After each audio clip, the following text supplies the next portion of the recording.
en la posición décima. Y fue como clean. Aquí dije, algo está pasando, hay algo aquí, seguro. ¿Qué ocurre si lo relacionamos el 55 con el 11? Porque claro, ya sabéis que yo tenía ahí la espinita clavada. Digo, algo tiene que haber aquí. Divido el 55 entre el 11 y obtengo 5. ¿En qué posición está 5 en la secuencia de Fibonacci? En la quinta posición. Y eso ya indica que existe una relación ahí. Os voy a dar más. Esta es la secuencia de los números primos. La secuencia de los números primos tenemos a 11 en la quinta posición. 5 y 11 de nuevo. ¿Lo veis? Y dices, wow, ¿esto tiene alguna relación con Fibonacci? Podría ser. Parece interesante. Fijaros que si sumamos 11 más 5, obtenemos 16.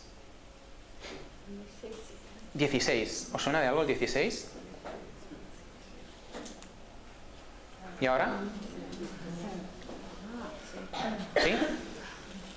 Fijaros una cosa, si asumimos, esto cuesta un poco de ver al principio, si asumimos lo que hemos dicho, que las relaciones fractales son reproducciones de los mismos números en distintos niveles, entendemos que 1,6 y 16 son equivalentes, solo que a distintos niveles fractales. ¿Sí? Y entonces yo pensé, wow, esto empieza a ser muy, muy interesante. Y aquí aparece un concepto que explicaré muy ampliamente en el seminario, que es el de las constelaciones numéricas. Cuando encontramos relaciones matemáticas cruzadas entre la secuencia de los números primos y la de Fibonacci, aparecen relaciones aritméticas circulares en distintos niveles fractales. Y ahora lo veréis. Si elevo el número phi a la quinta, explico lo que es esto.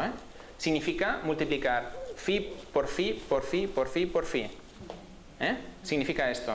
¿Lo entendéis? ¿Sí? Es como multiplicar, si elevamos 2 a la quinta, multiplicaríamos 2 por 2 por 2 por 2 por 2. ¿De acuerdo? Y obtenemos ese 11.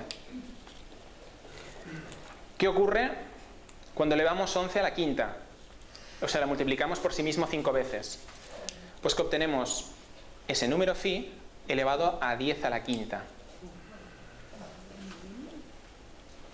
Volvemos a obtener lo mismo en otro nivel fractal. Estamos viendo los mismos números en distintos niveles. ¿Lo veis? ¿Cómo cierra el círculo? Esto es simbólico, ¿eh? Aquí tenemos el número phi y aquí tenemos el pentagrama, como la magia, ¿no? La magia de las matemáticas. Pues realmente en el seminario vamos a ver este tipo de relaciones asociadas a historia, al Antiguo Testamento y a otros muchos temas que ahora muy rápidamente os voy a resumir para que nos dé tiempo. No solo voy a hablar de las matemáticas que estoy redescubriendo, porque ya sabéis que no se descubren las cosas, sino que se redescubren. Yo no, si queréis llamarlo de alguna manera, no es que tenga un mérito excepcional, sino que lo que hay es que, bueno, que he ido tirando el hilo y me he topado con ello, pero cualquiera de vosotros podría hacerlo. Cualquiera, porque todos conocemos cómo van estas cosas. Voy a hablar de otro tipo de matemáticas también, que eran unas matemáticas que hacían que señores que vivían en el 3000 a.C. en el valle del Hansa, en la India, en la antigua cultura védica, fueran capaces de hacer multiplicaciones que hoy haríamos con la calculadora en 3 o 4 segundos, sin problemas. Y además son sistemas de cálculo lógico que correlacionan, que funcionan, entendidos desde las matemáticas que estoy proponiendo. Es muy, muy interesante. Hablaremos de esa clave matemática del monumento a Washington, cómo no. Fundamental. Y veréis que es absolutamente excepcional entender esa clave y ver cómo los números se van desplegando. Cómo se van desplegando. Y cómo uno acaba entendiendo que si esos números aparecen de forma recurrente y se muestran a través de las distintas secuencias y vuelven a aparecer, no puede ser casualidad. No lo puede ser. Estadísticamente está fuera de órbita. Está fuera completamente. Y es cuando os digo que realmente uno asume de forma profunda que efectivamente estamos conectados. Y que nosotros mismos, desde nuestro propio centro, desde nuestro propio inconsciente, desde nuestro uno colectivo, nos hemos dejado miguitas de pan para recorrer el camino de vuelta. Descubriremos qué demonios es esto. ¿Qué demonios es esto? Porque se ha demonizado mucho, y vale la redundancia porque he dicho demonios 2 veces y no quería maldecir, Pero este símbolo tiene una explicación matemática que correlaciona con la secuencia de Fibonacci y geométrica. Descubriremos cómo la secuencia de los números primos es un mapa de la realidad, desde muchos puntos de vista distintos.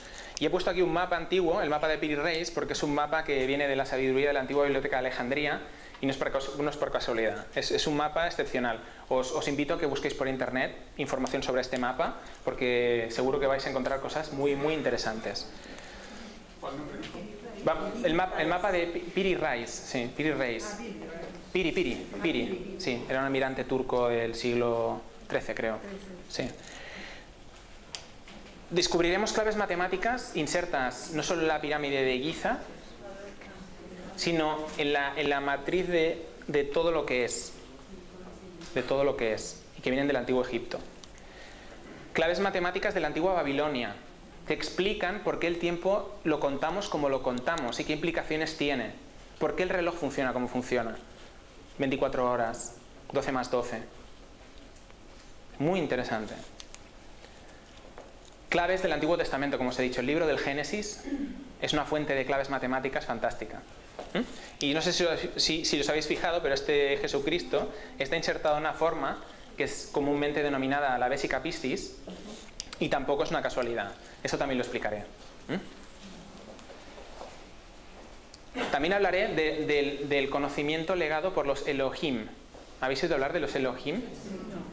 Los ángeles del Antiguo Testamento.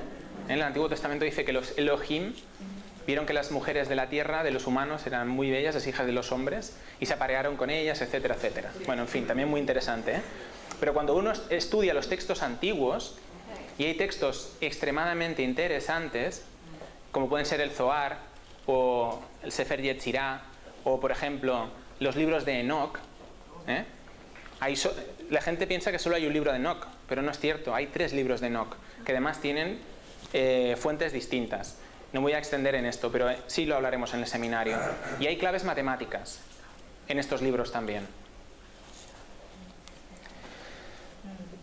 Hablaremos de el nombre de Yahvé, el nombre de Dios. De cómo el código, el número en gematría de Yahvé tiene una relación matemática y fundamental que correlaciona con una fórmula que viene del antiguo Egipto, que está inserta en la pirámide de Giza, y que hace entender el por qué ese número y no otro. El número en gematría de Yahvé es 26, y ese número tiene una explicación matemática. Es muy, muy importante entenderlo. Y finalmente, después de haber visto en global cómo funcionan todos estos temas matemáticas áureas, cómo se codifican, haber visto constelaciones y demás, llegaremos al templo de Salomón. Y no por casualidad, porque hay gente como Isaac Newton, que es el padre de la física clásica, que se dedicó a estudiar en profundidad estos temas. Y yo que creía que iba a ir a parar allí y no iba a ver nada más de lo que ya habían visto esta gente, resulta que me topé con algo bastante espectacular. Tanto que nos da una clave matemática para entender cuáles son las bases de la alquimia. ¿En qué se fundamenta? Es muy importante, porque tiene que ver con el número pi y el número phi. Tiene que ver con esos 2 números. Es fundamental. Y si se entiende y se actúa en consecuencia a nivel tecnológico, las consecuencias podrían ser espectaculares para todos. Y esto lo voy a explicar también. Y finalmente, como he hablado de alquimia, hablaré, si queréis, porque estaré todo el día hablando de la doctrina secreta y del eje fundamental, o al menos el que yo he encontrado que es el eje fundamental de la doctrina secreta, donde me ha conducido con las matemáticas al oro. Y explicaré cuál es esa base fundamental relacionada con la alquimia. Y esto ha sido todo. Y ahora pasamos a una ronda de preguntas. Gracias.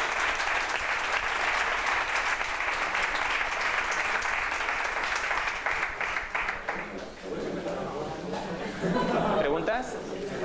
¿Sí? ¿Esta señora? És obra en lliure. Molt bé.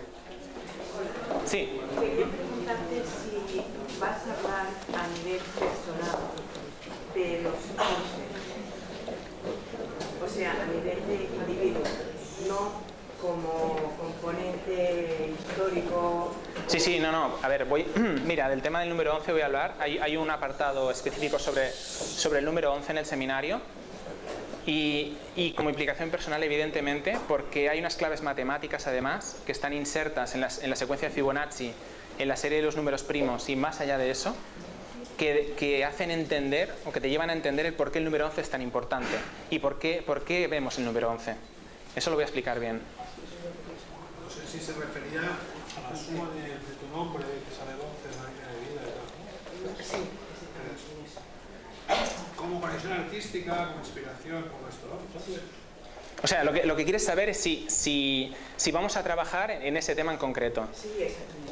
En principio, en este seminario no. Lo que voy a enseñar a nivel práctico en este seminario, al final, va a ser a codificar el calendario del año anual con las fechas importantes que tienen que ver con estas matemáticas, para que todos podáis emplear estas fechas. No solo lo hagan a nivel de atentados terroristas o de círculos de las cosechas, sino que cada uno de vosotros, cuando quiera iniciar un proyecto o una actividad, sea capaz de discernir qué días del año son los más apropiados y qué horas del día son las más apropiadas para realizar estos proyectos. Lo que tú comentas es lo que yo enseño en los talleres.